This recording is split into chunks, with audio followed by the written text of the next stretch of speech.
بمقطع اليوم رح نحكي عن واحد من أكثر الكائنات شهرة وإثارة بمنظمة ال SCP، وهو ال SCP-049 المعروف باسم طبيب الطاعون.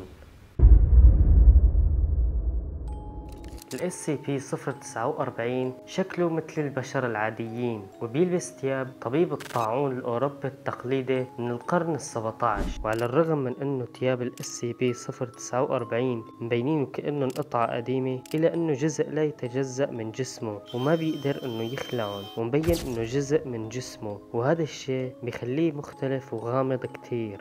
وال SCP-049 بيظهر بشكل ودود وهادئ بأغلب الأحيان، ولكن بصير عدواني بشكل مميت لما بيكون في شيء اسمه طاعون، وهذا الطاعون ما معروف إلنا.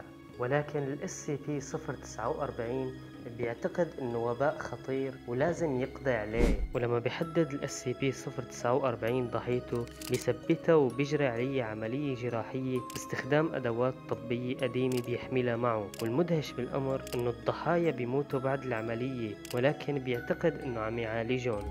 وبعد فترة بتبلش الضحايا تتحول لمخلوقات شبيهة بالزومبي، وهاي المخلوقات ما واعي وبتظهر بسلوك عدواني كتير تجاه أي كائن حي. ال SCP-049 بيحكي أحيانا عن طاعون وعن علاجه المقترح، ولكن محاولات الباحثين لفهم هذا الطاعون باءت بالفشل، وبيعتبر نفسه طبيب الطاعون إنه طبيب نبيل، وإنه اللي عم يعمله هو عمل إنساني.